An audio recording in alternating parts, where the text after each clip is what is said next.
We're tracking down the illegal alien criminals. We're detaining them, and we are throwing them the hell out of our country. We have no apologies, and we're moving forward very fast. They're very dangerous people.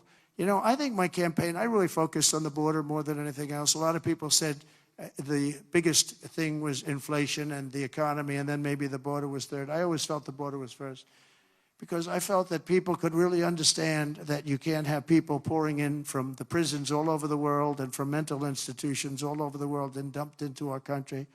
So I talked about that much more so than I did inflation. I mean, inflation was terrible. It was the worst. I think it was the worst in the history of our country. But you can only talk about it so long. You know, the price of apples doubled, the price of bacon is quadrupled, the price, everything is a disaster. I've raised a lot of money for the next race that I assume I can't use for myself, but I'm not 100% sure, because I don't know. I think I'm not allowed to run again. I'm not sure. Am I allowed to run again, Mike? The American dream is crumbling for thousands of Caribbean immigrants. The US has launched one of its harshest crackdowns in years, sending waves of deportees back to their home countries. And among them, hundreds of Trinidadians ripped from their lives, their jobs, and their families in the dead of night. For years, many Caribbean immigrants believed they had found stability in the US, some living undocumented, others waiting on asylum, and many working hard to support their families. But now, with immigration authorities ramping up their efforts, it's all coming to a screeching halt. We are enforcing the law. Those who are in the country illegally will be removed. No exceptions. And removed they were. Immigration raids have surged across cities like New York, Miami, and Houston, places with large Caribbean populations.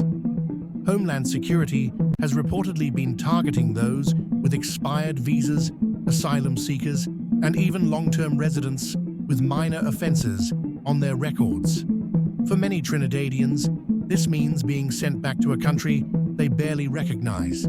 Some left Trinidad years, even decades ago. Now they return to uncertainty, unemployment, and in some cases, no family to welcome them back.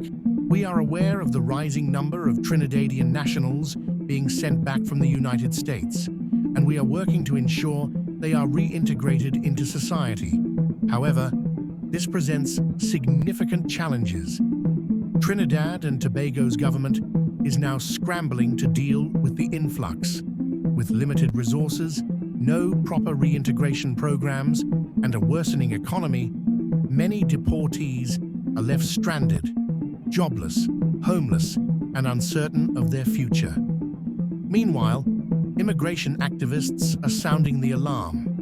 They argue that the crackdown is inhumane, breaking apart families and sending people back to danger and poverty. These are hard-working people, tax-paying immigrants, and loving parents. America built itself on the backs of immigrants, and now it's turning its back on them. For now, the deportations continue. Families are torn apart, dreams are shattered, and as the US doubles down on its immigration policies, the question remains: who will be next?